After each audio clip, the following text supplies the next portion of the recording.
This is of our baby bottle series. Today we're going to discuss everything about Avent, and somewhere along the video we'll be giving away free Avent and Blithe items for our first few viewers.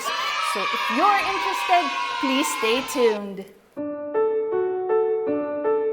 Just a brief history, Philips Avent was originally based in Glemsford, Suffolk, England. And they were the first ones to launch the new type of baby bottle, which were the wide neck and yung mas pandak.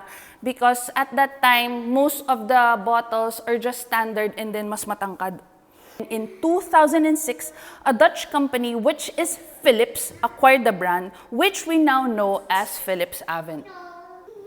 Just this 2019, they announced that they will close down the original factory in Suffolk and that they will transfer most of their operations in the Netherlands. So, last June 2020, they have officially ceased their operations there. Kung mapapansin nyo, sabay ng pag-lockdown natin last year, nagkaubusan din ng mga Avent, especially yung mga made in England, like the bottles, their pacifiers, and their nipples. But hindi naman lahat ng Avent items were made in England. They have 30 factories worldwide.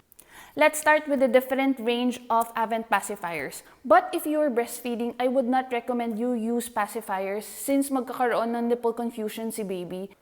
Same also goes with the nipple shield.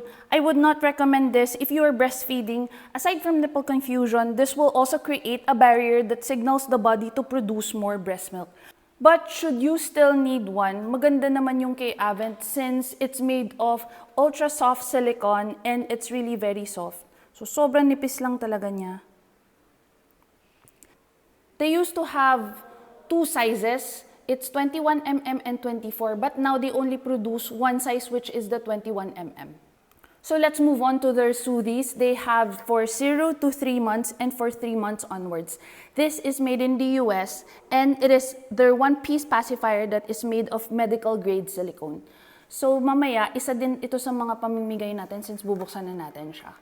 This one is yung 0 to 3 and this one naman is yung 3 months onwards. In terms of size, ayan, kung makikita nyo, parehas na parehas. Only difference lang nila, itong 0 to 3, mas malambot siya compared dito. Ito mas matigas ng konti. They have a wide range of pacifiers like the newborn. This is the fashion pacifier. They also have free flow, orthodontic, translucent, nighttime pacifiers, and marami pang iba. But currently, phase out na sila lahat. Ang ni-retain na lang nila is the Ultra Air and the Ultra Soft and the nighttime pacifier. Yung mga lumang pacifier ni Avent, meron siya sariling plastic case like this. Ayan o. This one. But yung mga bago, wala na. Because it already comes with a sterilizer carry case. And you can reuse this like when you travel, you can use this as your portable sterilizer. So all you have to do is put water up to here and meron naman siyang line. And then put it inside the microwave for 3 minutes. Or if you don't have a microwave, you can just put hot water and then leave it for 5 minutes. Isa rin sila sa mga pamimigay natin. Since bubuksan natin sila, I will show you what's the difference between these two. So the Ultra Air is the entry level and the Ultra Soft is the more premium line. So naturally, this is more expensive. Yung mga Ultra Soft namin are older stock. So as you can see, this is still made in England. And then our newer stocks, which are the Ultra Air, is already made in the Netherlands. Ayan o. So in terms of size, this one is the 0 to 6 and this one is 6 to 18. Ayan. Mas maliit ito compared dito. And then the Ultra Soft, obviously, their nipple is softer compared to the Ultra Air. If your baby has sensitive skin, mas okay tong Ultra Air pacifier since it is more lightweight and mas malalaki yung mga butas niya dito, so mas nagfo-flow yung air niya. Yung Ultra Soft naman, aside from mas softer yung nipple niya, yung sides nito, mas malambot din. Ayan o. Nabibend. This one, unlike this one, ito plastic siya. Hindi mo mabend. Avent also has a formula powder dispenser that doubles as a snack cup. They come in the colors gray, blue, and pink. So the inner section has 3 separate compartments. Each compartment can hold up to 9 ounces of formula milk. It comes with a flip-top cap, so you can easily dispense the milk like this. Kung ubos na yung portion na to, ikot nyo lang yung dispenser to get the next compartment. When you remove the inner section, the dispenser becomes a snack cup. This is also microwavable, BPA-free, and dishwasher safe. They also have a baby bottle brush.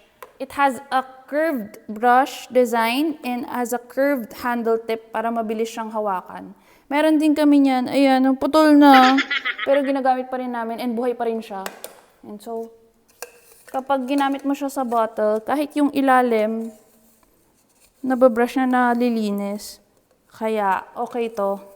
Compared dun sa yung parang mga bilog na sponge, ang bilis nila masira. Nakailang palit kami nun. Avent also has a reusable breast milk storage cup that you can also use as a snack cup. It is sterilizer, freezer, microwave, bottle warmer safe, and BPA free. It is also leak proof and stackable. Ayan o. It also comes with an adapter, so you can directly pump here and use your electric or your manual pump like this. Tapos kapag tapos ka na, you just take out this and directly store it in the refrigerator or the freezer. Avent sippy cups mostly come as 2 packs and they are also interchangeable with each other.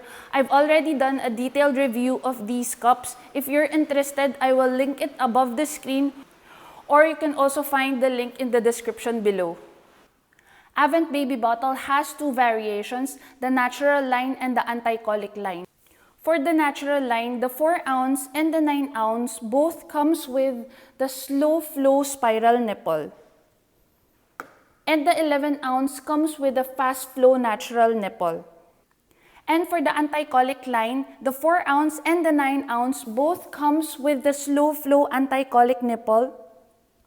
And the 11-ounce comes with the medium flow nipples. We've also done a detailed review of these bottles. If you're interested, I will link it in the description and in the screen above. Thank you so much. You have reached the end of this video and finally we can start with the giveaway. So here are the rules. Number 1, all you have to do is to share this video on your Facebook page. Number 2, you need to have a pending Lazada or Shopee order number. So ibig sabihin, it's either nasa cart nyo palang mag-check out pa lang kayo or nag-order kayo today and hindi pa siya na-ship out. Okay? So number 3, you need to indicate in the comment below the item number or the item you want to be sent to you together with your order.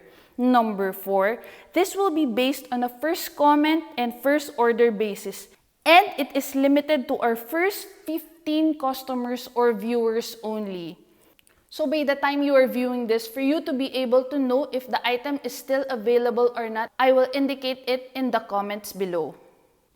And make sure to message us on our Facebook page just to confirm if you got the item, or if that item is already taken, maybe we can also suggest you another alternative. These are items 1, 2, 3, and 4. Please take note, wala na yan silang mga tag, and I will include extra straw replacements yung top part. Items 5, 6, 7, 8, and 9. This one, bukas na yan ha, pero brand new siya. Ano lang to, maluwag yung takip niya. And then, I will also include this one, pero this one, basag lang yung itong top portion niya. Ito yung binuksan din natin kanina sa demo. I will also include a fruit feeder. This one is, wala na yung clasp niya dito, pero bago pa rin naman siya. Items 10, 11, and 12. Yung 10 is a manual pump. Meron siyang gasgas lang dito yung bote niya. Tsaka madumi lang yung takip niya. Pero malilinis naman niya yan. Item 11, ito, may gasgas lang dito. Tapos ito may gasgas yung takip niya. Item 13, 14, and 15. Meron lang gasgas dito. And an Avent nipple shield. Ito yung dinemo natin kanina. Wala lang siya na yung tag din, pero brand new din siya. That's it, mommies. In case you were too late, make sure to subscribe and click on that bell so that you will be notified on our next video dahil next week, meron na naman kaming bagong giveaway and we have more items to give away in our next series of videos. Bye!